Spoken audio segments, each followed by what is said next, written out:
But I don't know how many of you know what IPMA is. PMI had its origins here in the U.S., but there was another organization back about the same time frame in Europe that was spawning up and is one of the leading project management organizations in the world, the International Project Management Association, IPMA. And we started this symposium by inviting both PMI and IPMA to make presentations, and we've had both at all of our symposiums. And we have Mr. Stacy Goff, who I've known for quite a number of years here, representing IPMA, and it's your turn.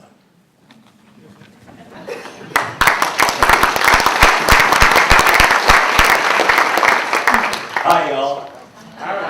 I'm from Colorado, and I've been a PMI member since 1983, an IPMA member since around 2004, so I guess I'm 3 times in love with PMI as I am with IPMA. This session is a little bit about Stacy Goff. It's a little bit about IPMA, and it's mostly about you and us all. So, about me. I started off a long, long time ago as a programmer, moved to systems analyst, moved to project manager, moved to manager, and I got tired of just the lack of excitement being a project manager, so I started racing sports cars in about 1975. And just like a project, starts off slow and accelerates, and then there's a big mad dash at the end. And by the time I'd finished amateur sports car racing, I had lap records on every track I'd raced. I had won the last 3 years, totally undefeated. And I had the opportunity to turn pro, racing Porsches in IMSA. But I stepped back and I said, why am I racing? Because that's where the fun is. Why do I work? Because that's what allows me to have fun. I decided not to turn pro, but to turn my work into fun. And so in 1982, I turned pro as a project manager, project management consultant. One takeaway from all of that experience is that the excitement of a project, the risk, the threats and opportunities, the peak performance, the sense of achievement, of accomplishment that I see in racing, I also see in projects. And I see an entire society that doesn't maximize to that extent. I've got an article that I wrote some time ago that's called Everything I Know About Project Time Management I Learned in Sports Car Racing. So it's available on my website or on the ASAPM website. ASAPM is IPMA USA. But today's discussion, even though it says tomorrow's 5 greatest PM challenges, it's your challenges today. Let's take a look at what we're going to talk about. Well, first IPMA. Jim really teed it up. IPMA was founded in 1965, and it was formerly called Internet before we gave away the name to an even better form of communication. We were the first with role-based, competence-assessed project and program management certifications.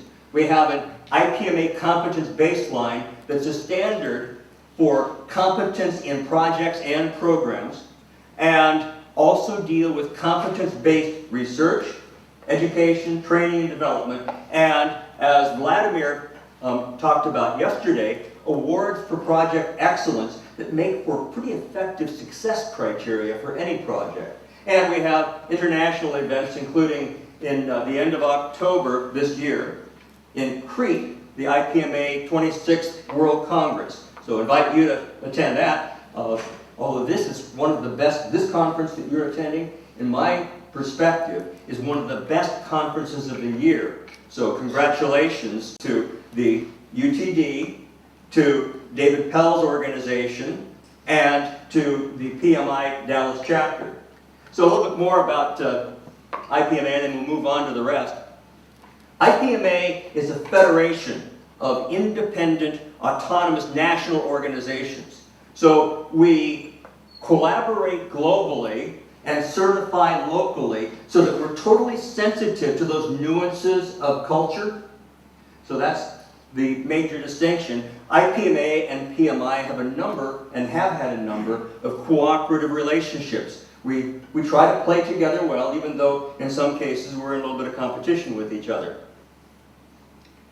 The theme of this conference is project management in a risky world. Here's an assertion. I think we as a profession create many of our own risks. And we have an opportunity, but that's the other half of risk, to correct that.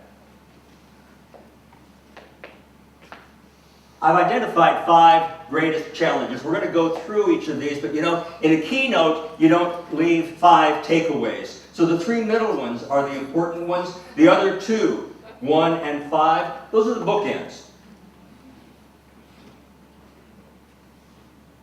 Responding to executive demands for business results. Some executives, certainly not yours, feel they have no visibility into project status. That's that black hole into which we keep sinking money and we never really see business results. Of course, this isn't your executive. Some executives are continuing to insert layers between them and those people down there who do projects, when it should be the other way around. We should be cutting those layers if they're not adding value to our initiatives. Some executives are losing faith in our practice, in our discipline, in our profession.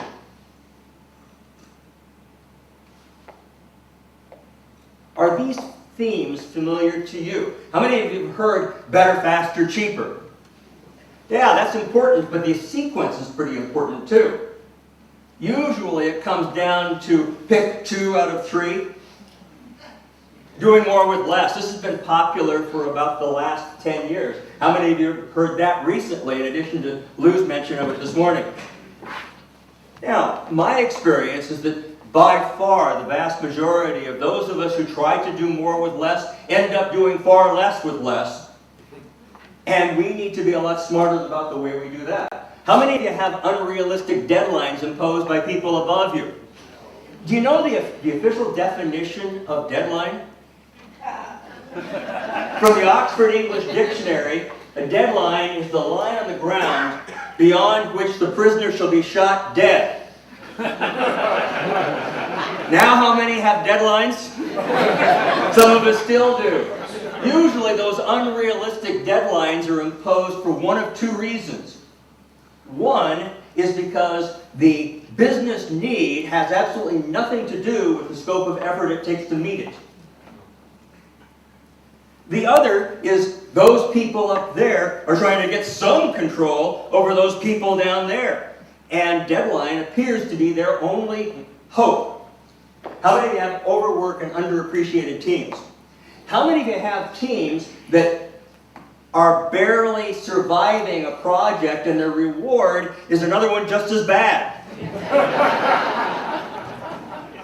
Now, here's the challenge.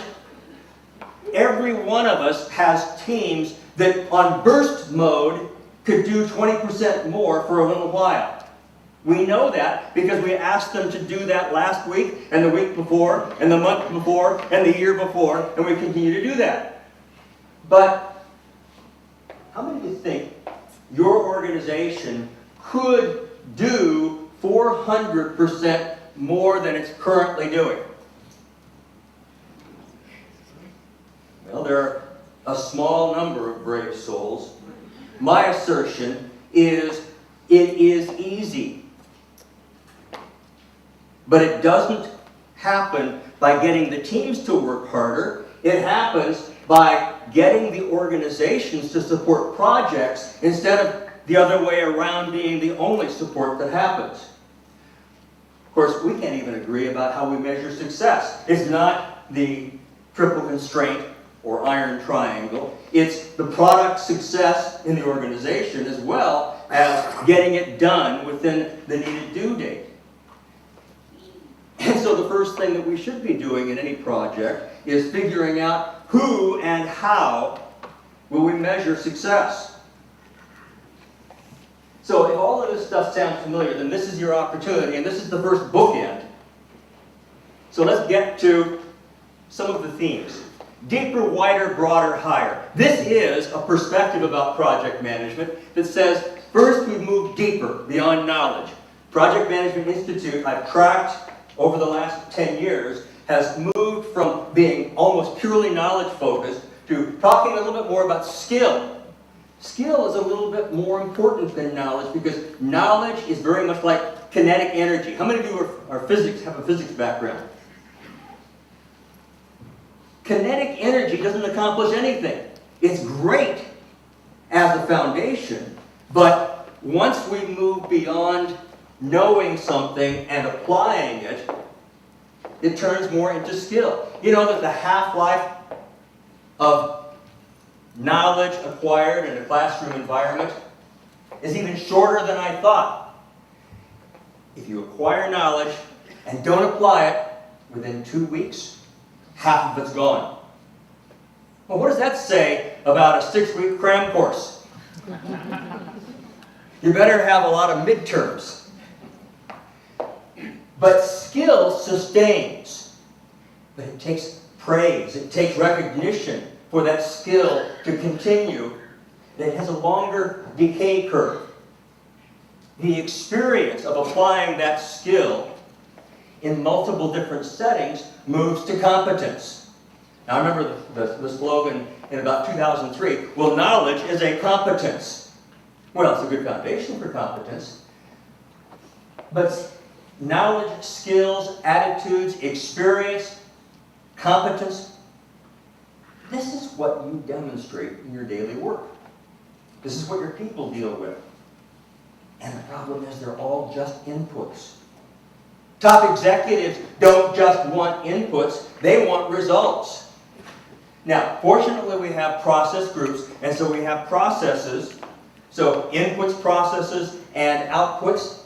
Well, that's what Duncan added to the PMBOK guide in 1996, and then Dennis improved upon in 2000. But what executives want isn't a bunch of people who can memorize and then test before they forget it. What executives want is people who will perform and who can demonstrate that they have performed. That's one of our big challenges in moving deeper. Here's an example of moving beyond knowledge. Would you board a flight piloted by 2 Air Academy graduates who have never taken off or landed a plane? Your defense lawyer just passed the bar, knows all the case law, but has never practiced before a jury. Your heart surgeon memorized the manual, but has never actually used a scalpel.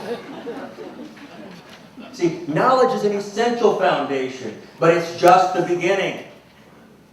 It's being able to tie that knowledge to the results that the organization seeks and to convincingly make that connection.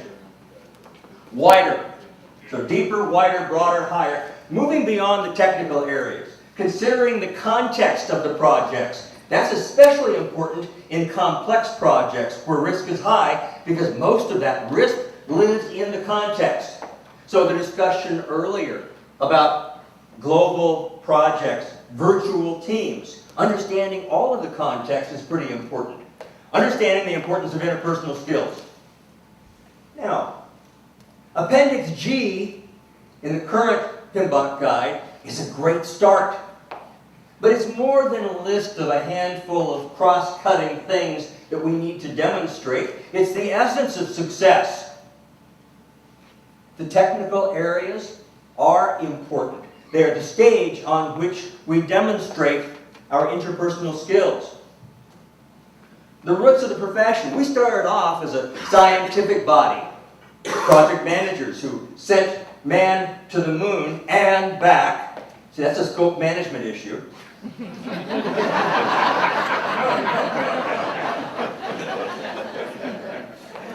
Project managers who built a nation filled with highways for better transportation. We started off from a technical background, but then during the 70s, with the sensitivity movement, we learned about the role of people, at least in some companies, in some professions. But we're still barely scratching the surface in interpersonal skills still today. And that is 90% of success in projects, based on at least having a good foundation of the technologies, of the process groups. We do need new skills, sustainable project management, and I'm hearing more and more about that. The discussions earlier about cultural awareness and virtual projects. These things are essential things to master. And here's a short story. I was asked to write a chapter in the book Project Management Circa 2025. Anybody here read that book? I had several different options about what I could write about. I chose to write about PM software and visions for 2025. I identified 12 scenarios of how PM software will change project management. One of those scenarios went kind of like this. We hold a team meeting. Everybody checks in. We're all face to face, but it's not real. It's instead holograms of each team member, and we've got three-dimensional walk around. About the only thing you can't do is smell. Which is a good thing. Which you can't do. That's right. And in a presentation that I did here probably 3 years ago, I actually walked to the back of the room and I said, I'm not really here, I'm a holographic projection. Well, people didn't quite buy all of that, but I predicted that would be doable by about 2018. So these things are pretty immediate. One tip that Lou alluded to that I think is really important. If you're doing a web conference, I see so many people who are just staring at the screen instead of getting eye contact with the camera. It makes so much difference if you actually look into the camera, because then it looks to people like you're looking at them as opposed to seeing the bald spot. So some of you intuitively do that, but I came from a technical background, so I need to have all of these little tips like that just to keep me straight. So we do need some new skills. Some of those skills start with a familiar set of knowledge areas. Does this look familiar to anybody? There's an interesting addition. What's the addition? Anybody see the new part? What's that? Is that important? How many of you have read the drafts for the next edition of PMBOK Guide? This is one of your new knowledge areas. How many of you have read the drafts for ISO 21500? This is a new world standard for project management. So stakeholder management has been elevated from something that you do down in communications when you're not communicating to something that is deemed finally important. Now, the blessing of this audience, you've known this all along. The now will be tested on it. So this is a good starting point on the technical side of project management. In IPMA, we take that wider. So there's more stuff. We've got all the other stuff, but we think that, for example, project closeout is more than just a process group. It's a competence area. And even more important, it's partner project startup. Well, those are bookends again. So wider in terms not just of knowledge, but competence. Now, it's wider as well. It's not just Appendix G. It's a whole array of behavioral competences. And interestingly enough, all the soft stuff if you remember the chemical table of elements, these are the gaseous elements position. So, what a coincidence. And then, of course, the contextual elements. Now, these are pretty interesting, the contextual elements, because project orientation, program orientation, and portfolio orientation means that we know how to make this work inside our permanent organization. They're not separate publications. They're part of the same set of competences. Of course, that permanent organization has the internal context factors that either assure your success or guarantee your failure if you're not competent in working with the business systems, the supporting technologies, the HR, the legal, the health, security, safety, environment, and all of that. So if you want to manage complexity in projects, then you understand how to leverage the contextual competences. These have more impact than anything else except for the behavioral skills. Deeper, wider, broader, higher. With the project management life cycle, some people think it's still the process groups, which Duncan never intended for that to be. And one way to tell whether anybody has a clue or not is if their life cycles look like initiating, planning, executing, monitoring, controlling, and closing. A lot of project managers deal with what I'll call the design, build, and deliver part of project management. We didn't even have any understanding of requirements. We thought they just came from above until about 2004. Or was it 2000 that we added requirements? Dennis? Yes. Okay, so Dennis actually added them in 2000. Good job. That means that until then, we focused on, we started with design. And in fact, I remember in the original PMBOK guide, the 96 version, it lamented that often the project manager isn't even assigned until about that point. And so project management has become kind of an execution discipline, and whatever happens to the first 10% of a project, see, that's where we get 90% of the success. Now, this is how you get to 400% success, because we've already gotten 90% success from our behavioral skills. We've got another 90% success from our contextual competences, and now we've got another 90% from the first 10%. See how you get to 400%? We're still working on that. We make decisions all the way through this part of the project that drastically affects the usability of the result for the business. Often without having any analysis, any insight, any understanding, any communication, any decision making about those consequences. No wonder some of those people up there are putting more levels between us and them. So, what can we do about this to improve our grasp up here and our results back there? And do we care? Because as soon as we hit this milestone, we escape to another project.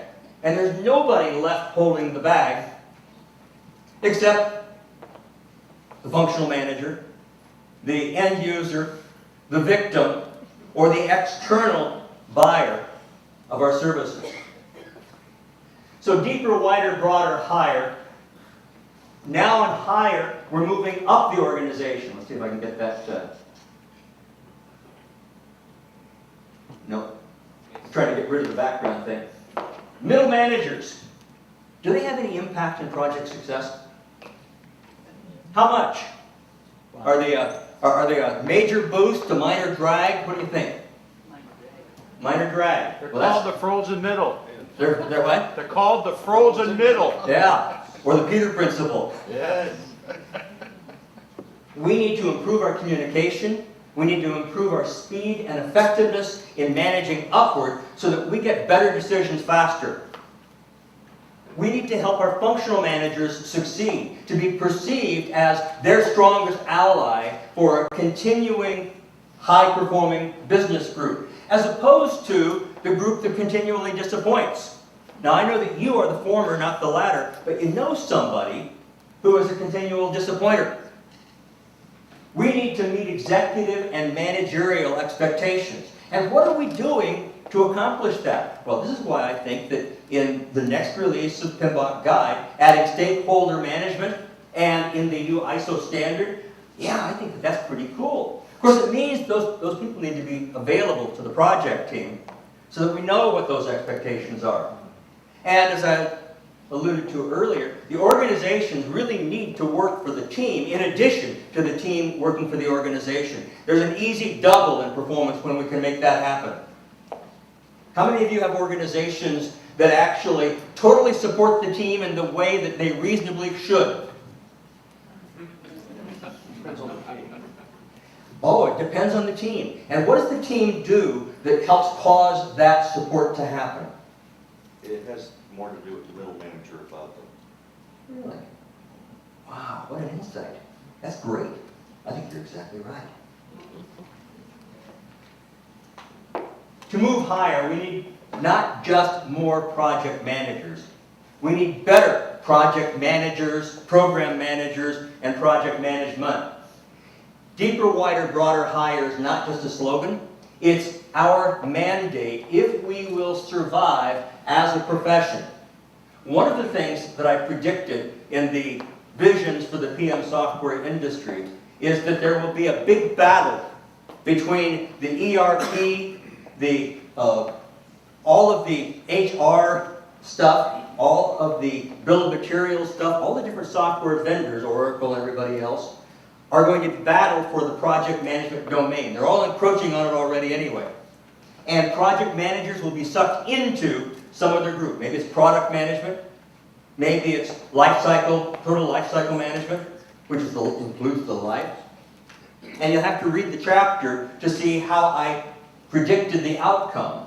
But if we don't act, if we don't learn to align with what executive managers want and to have the whole the whole executive chain supporting us as we support them, we will disappear as a separate profession. Narrow focus doesn't cut it. We need to be wider because it's the areas on the edges that make the difference in project and program success. There's a lot more to project management than most project managers practice, although again, one of the benefits of this audience, you understand all of this. This is a higher level of audience in my 4 years of presenting here than I see in most other project management groups. We've made incremental improvements. We need to make massive, insightful improvements because it's not enough. Now, this has a fancy title, Integrating Smoothly with Others, but I call it Playing Nice with Others. Some other professionals feel that we as a discipline, not as individuals, are self-centered and uncooperative. There are some who just don't want to play with project managers. We have that self-centered view of the universe. But how do we relate to product managers? How many of you work well with product managers? Good for you. How about business analysts? How do we relate to them as the business analyst group tries to encroach more and more into the world of project management? Now the latest business analysis stuff has a lot about project planning. We can either embrace that or we can reject it and put up our walled gardens. How about change managers? Organizational change management. How many work well with those? Now, I think that this is really interesting because my view of organizational change during the 70s and 80s was that that's a primary job of the project manager. The problem with that is once the project team goes off to another project, the rest of the project to change the organization still needs to happen. So we need to play nice with them, and what I'm seeing is them actually putting their boundaries around and taking a little bit of our turf. In real estate, there's something called eminent domain, where if you put your fence on your neighbor's property after, depending on the state, 5 years or so, you own your neighbor's property. That's what these other organizations are doing to project management today. They are owning our turf. And why are they doing that? Because we're not using it. So how do our skills, well, business development, how many of you work with business development managers? These are the people who make the difference in whether you win a bid or not. Of course, if you don't bid, then you don't need those people. Proposal managers, contract managers. These are the people we need to work with effectively because we are all change agents in our organization. And for an executive manager, all they see is 5 or 6 different groups saying, me, me, me, I need this, and ignoring all those other people. Well, if we understood what we're trying to accomplish, we could work together and get the whole thing done better, faster, and truly cheaper, not just pick any two. So playing nice with others, going back to this model, business development managers. If we're in proposals, then those business development managers are pretty important in our relationship. And they have a little bit longer span both before and after the engagement. Contracts manager. I see lots of projects that have brilliant project management, but the contract manager is the determinant of success for the business. And whether that's the buyer or the seller or both, if we don't understand contract management, we're not leveraging one of the most vital resources in contract-driven projects. Product managers, well, I've already talked about those. Those people look down their noses at most of us because we don't give a rip about what happens with the result. All we care about is getting something done by the deadline. Change managers. These are the people who have to clean up our messes unless we engage them early enough in the initiative so that they actually help us prevent those messes that we were ignorant about because we didn't have access to the right people. So where are your relationships strongest? Where are they weakest? And what are you going to do about it? Because this is the framework of change agents that executive management sees. And they don't see how we contribute very much because there are other groups up here. Looks like there's one missing. There are other groups up here that have broader reach into the organization. This is risk. Remember, opportunity and threat? It's not a threat. We've all got too much to do to worry about this, but it's an opportunity if we really want improved effectiveness. So we are the change agents. We need to understand the contributions of others. We need to embrace, recognize, and apply the competence of our internal and external peers. We need to move from serial to concurrent. And so here's the story. That last slide that had all of those groups, I spent a lot of time in the 1980s, late 80s, working with aerospace, mil-spec, defense organizations.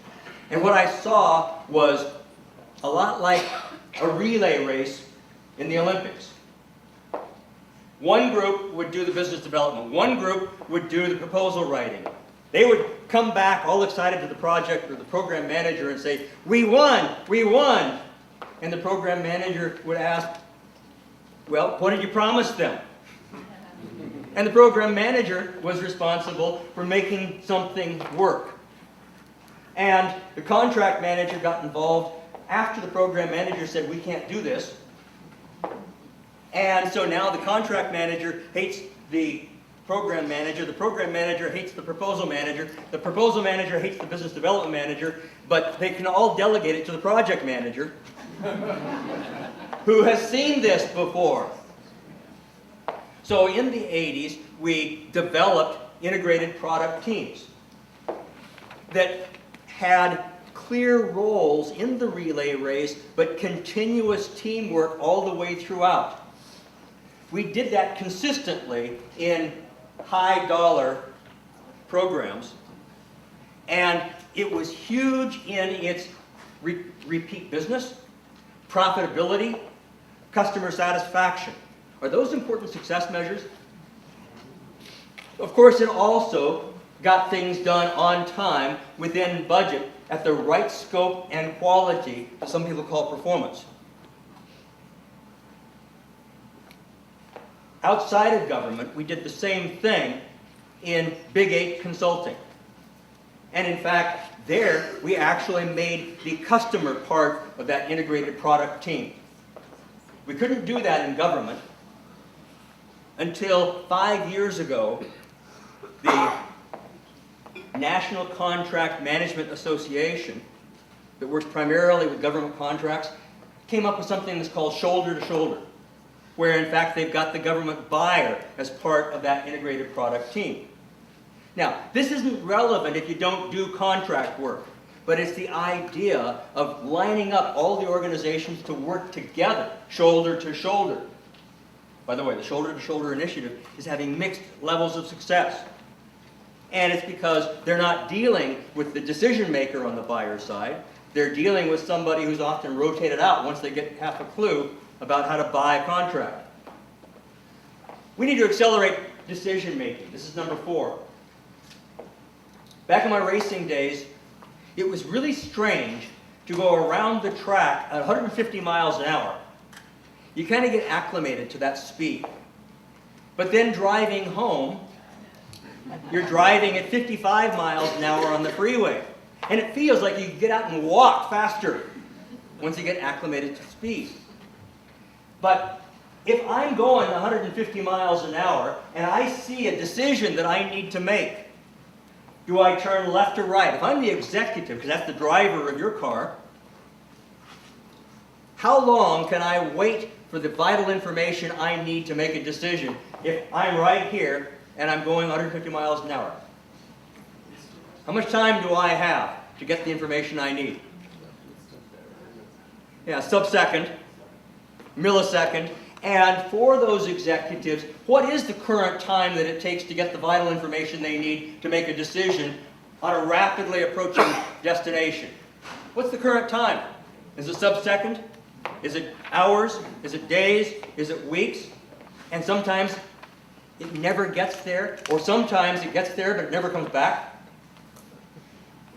See, if communication is important, and I think it really is, it's not just us doing the communicating. We can communicate all we want. And if the other levels in between aren't also playing, we've wasted a whole bunch of time. We'd be doing something else instead. So we need to be able to get up and down quickly because life is moving at 150 miles per hour, and those executives switch their mind to something where they do have the information to make their decisions. This is a fun chart. We'll see how it turns out because my transitions aren't working exactly correctly.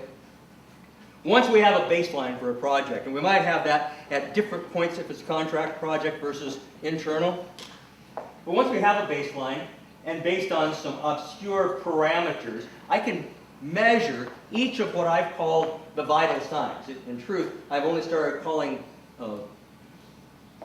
talent in the last 10 years, because when I first did this in the early 80s, I called it HR. But given a baseline, during the project, stuff happens. Sometimes stuff happens to scope. And in fact, where's Darcy? Darcy talked about project scope is one of the huge impact areas in project failure. So you want to make projects succeed, you manage projects. Another place where problems happen is losing talent. Gee, that baseline was based on having the top engineer. But halfway through the first phase or stage, we lost it. No longer do we have that talent. Anybody ever have that happen? More important project came up, huh? Well, how does that make me feel about my project? So, here's a little cause and effect here. If that gets sucked down, if talent is lower than baseline, there's going to be some consequence. Typically, when talent goes away, even if we find lesser replacement, quality tends to go down. Time tends to go up, and cost tends to go up. So, what's the cause and what's the effect on this chart so far? Which is the causes and which are the effects? Yeah, the cause is talent goes down. The effects are time and cost goes up. If the talent thing happened this morning, how long will it take for the time and cost impacts to show up on any kind of project tracking? Weeks. And how long will it take for the quality suffrage to impact. Perhaps even longer, maybe at end of phase or stage, maybe even after that. So if I wanted to manage time and cost, would I ignore talent or would I pay more attention to talent? Yeah, it's probably the latter, isn't it? So if that's the second state of the project, then a clever project team reacts. Looks to me like the project team intentionally cut scope. Probably in some place, hopefully in some place, where it didn't do too much damage. Because most of us don't leave a bunch of extra scope in the project just so that we've got something to cut when things go wrong. It's a good idea.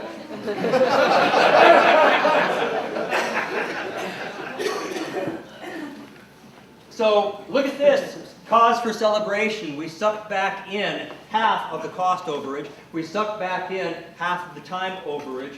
And everything's perfect now. Right? No, what's wrong?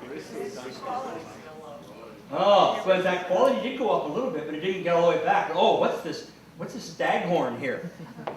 Risk. Now here's the secret. Risk has never, ever, ever hurt a project, so this is okay. It's risk realized that has. And risk realized usually manifests it in the things above the line. This is one reason why project risk management is probably one of the most important things for project managers to manage, because what you can see already here is that talent, risk, and scope are the leading factors. These are the things you manage if you really want to manage a project. And then quality, time, and cost, those tend to be lagging factors. Now, here's a confession. My experience is that quality lives both as a leader and a laggard. Because if I use poor quality ingredients, then I'm going to have a lot of rework. So quality has kind of a rare role in living on both sides. So this has some insight for project managers and their managers if we want to accelerate decision making, because it does no good to tell executive management that you drove your car off the racetrack last Thursday and now you've got a disaster to deal with. Instead, I want to tell my manager that we've lost our top engineer and here's what we need to stay on track. And then the lagging factors are important because that's the data that gives amplitude of urgency for response. If, in fact, we get what we need, we can avoid the time and cost overage. But once we've gone over in cost, you can't get it back. Once we've gone over in time, we can get that back, but it costs. So I see 90% of project managers too often ignoring the stuff on the bottom because we can't measure it and we can't manage it, and just reporting all the lagging information, or even just some of it. Oh, before I get off of this, I built this chart in the early 90s and had a customer who was an IT web design organization. I was teaching them how to estimate a web-based project, and they had concerns about how do we manage this kind of project, because you can't easily manage scope, you can't really manage talent, you can't really manage time.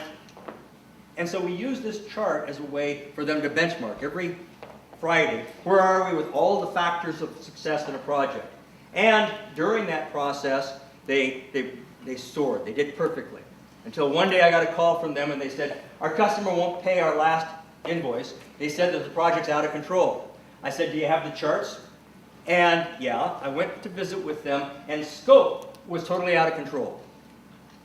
I asked to have change orders approved by the customer. And yes, they had traceability. I went with them back to the customer. They showed in a little animated GIF, here's what happened to this project over time. They showed how every single change was approved by the customer. Nobody had done the cumulative impact of changes, and that's a pretty smart thing to do every now and then.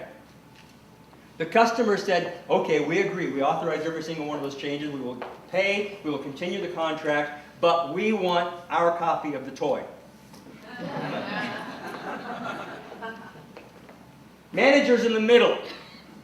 You know, in an iceberg, it's the buoyancy of what's below the surface that keeps the top of the berg from drowning. And it's exactly the same thing in the organization. It's the people below the surface who aren't visible, from project managers and their teams all the way up through all those middle managers. If there's no buoyancy there, those executives just sink below the surface. So those people in the middle, functional managers, resource managers, they don't manage projects. They manage the talent, and they filter and communicate unless they don't. And that ability of yours to keep them filtering and communicating effectively is one of the biggest determinants in project success. I've found over the years that by dealing with these people, given that you've got a good foundation in basic project management, over a 3 to 5 year period, teaching these people how to manage a project-oriented enterprise has a fourfold in organization performance, a 4 times improvement. Now, some of that includes interpersonal skills, communication, context, some of these other things that I've talked about. It's an easy win. And some of you already do this. So the key to decision acceleration, we're trying to improve management performance, not just project management performance. We're communicating the leading factors, using data to show the amplitude of need for action. Managing upward and 2 levels up where possible. Following up and showing when executive management does act, yeah, thank you. This is what we gained as a result of that, as opposed to just going on and asking for something else. Reinforce executive trust and acknowledge your team. So the last bookend. Project management is, I believe, the discipline of change, although it's clear that there are 7 other professions that are encroaching on our turf because we're not doing all the job. As we move from an operational society to a project-oriented society, we need to get better, faster, smarter. It does require effort from the people in the middle, as opposed to them being barriers.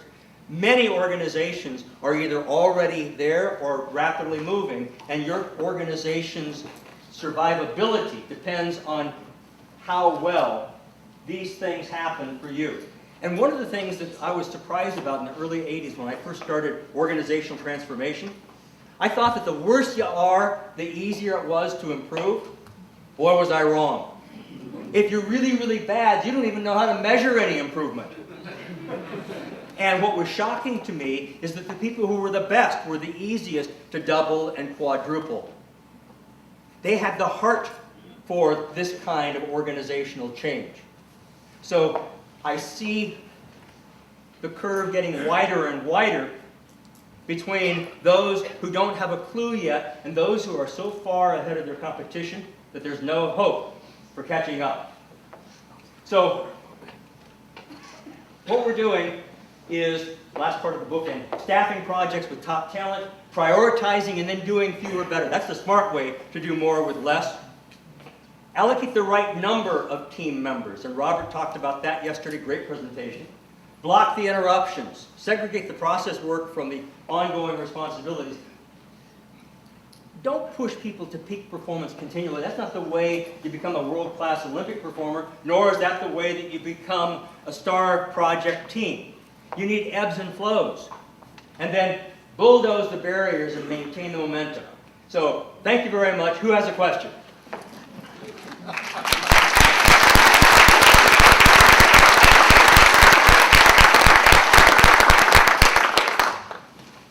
Down here, there's a question. Who's got the mic? It's more of a comment. When you had at the very beginning the 2 things that managers worry about on the deadlines. You got a good voice, but I think the people back. Okay. In the very beginning, I can't tell any difference. Neither can I. Button on? It's on. Okay. All right. In the very beginning, you talked about 2 things that managers do to set deadlines. Yep. There's one that you're missing, and that one is where they have their bonuses riding on a project's coming in at time. You know, I've seen an excellent point. I've seen the opportunity move over the last 5 years, or maybe 8 years, from mostly managers in the middle to also including top executives. And unfortunately, I'm seeing an increasing amount of disgust in project teams against the very top. And I ascribe this, in my own opinion, to things like bonuses that have more to do with things that are easy to measure rather than relevant to performance. So excellent point, yes. I don't have a solution for that, but I suspect Lou has one. Thank you. Who else has a question or comment?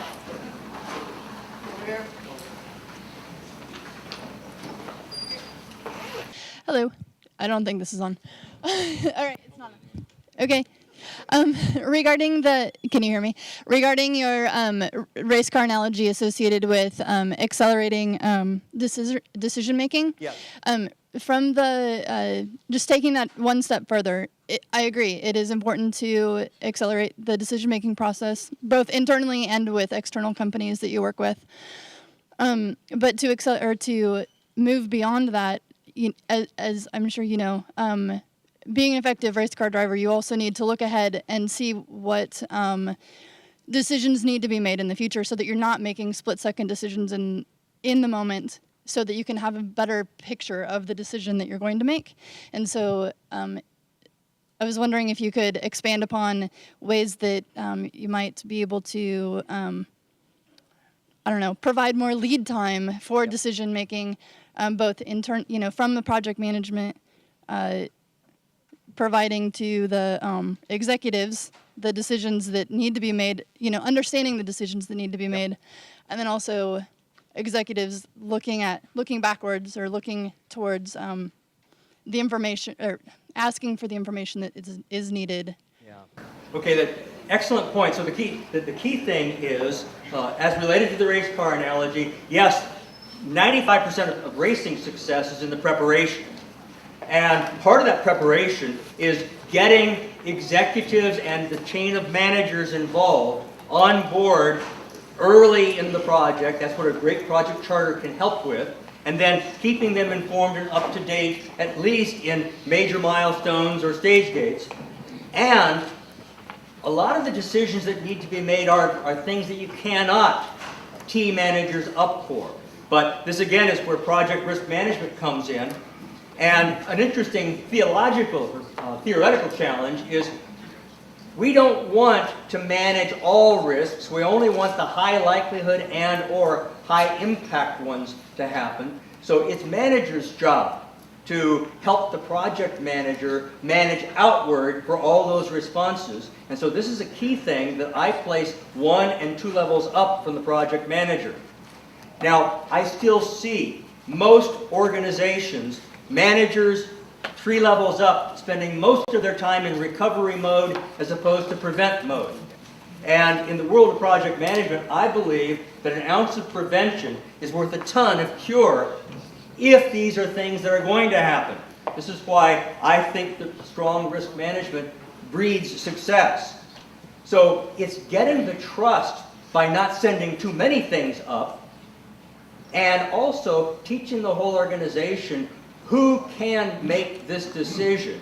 And that's something that's beyond the scope of a project manager's job. I think that project managers can give advice, but it's really difficult to manage 2 levels up. One trick that I learned many years ago is to tell my manager things that would make him look good to his manager. And it was addictive. They came back for more. But there must be other ways as well. So you raise an excellent point. We need to be able to prevent the react mode and at the same time to react quicker. So it's not just faster, it's better as well. So Jim, I think we have time for one more question. One more. Okay, thank you. Who's got it? I see a hand up over here.